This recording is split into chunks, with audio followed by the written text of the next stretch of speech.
So in this video I'm going to show you how to download and install virtual machine in your PC.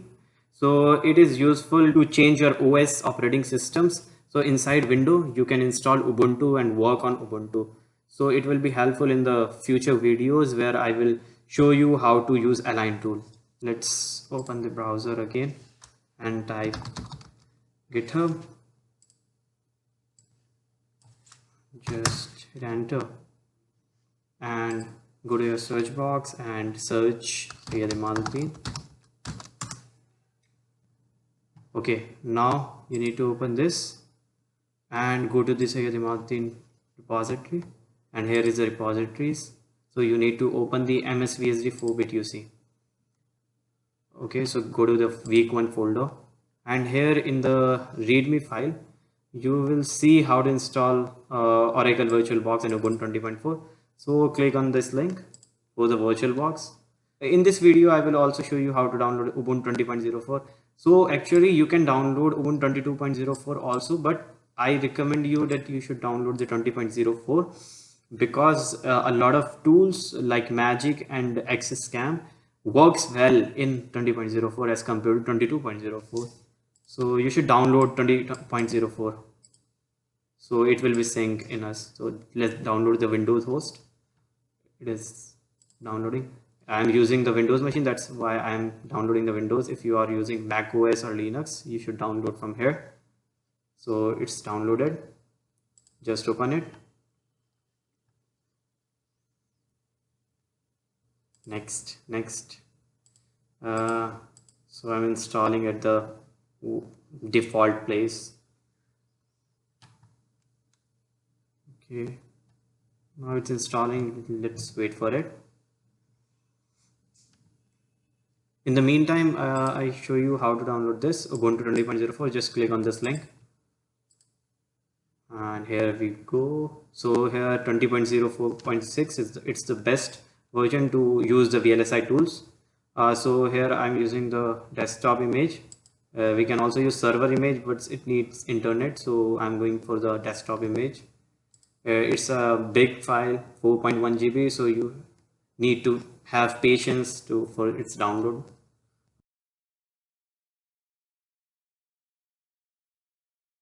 Okay, now the Oracle installation is complete. Let's open it. Okay, now it's completed. So we need to open the new machine, but first after image will be completed, then I can download it and install in this Oracle machine. So wait for the download completion.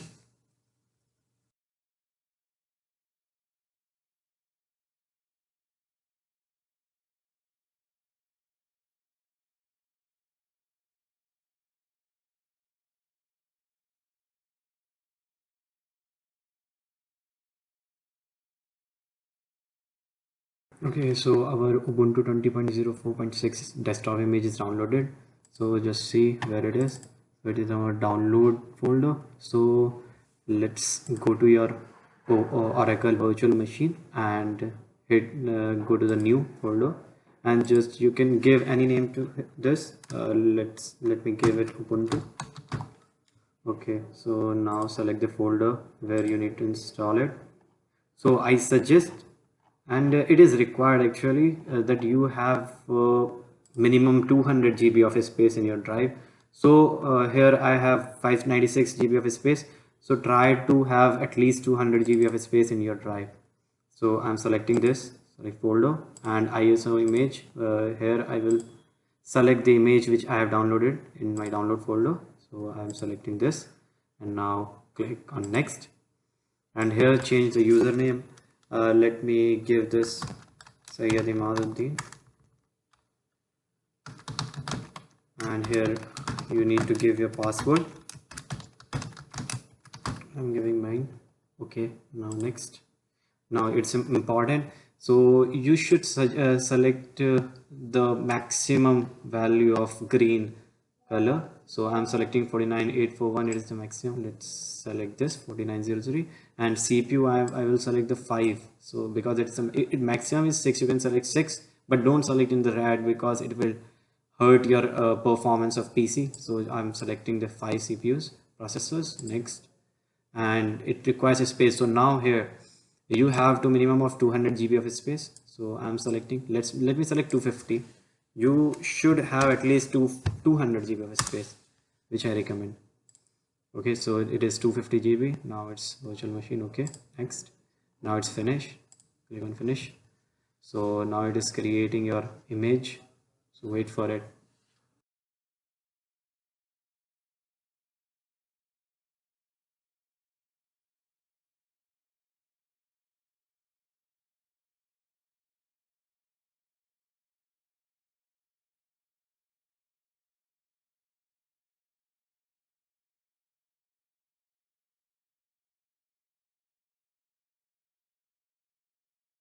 Okay, so our Ubuntu has been installed successfully and it is good to go. Now click on this, and here you should write your password which you have set. Let me type mine. Okay, so it takes time to open. Just wait for it. Okay, now it's all set. Just skip it for now. I don't need anything. Okay, next. Okay, location services, allow geographical location, and done. Okay, now it's all set. Now if you go to your view options, and you can here scale the version, so it will be good to scale. Now go to the display setting, and here you can change the display setting. So actually it is not changed, so let's first change it again. Let's change it to another 16 to 10. Keep changes. Okay, now it's look fine for me. You should select whichever suits your screen best. So now it's all set for Ubuntu. So this is the end to this video. In the next video I will show you how to install Sky 130 PDK. So that's all for this video. Thank you for watching.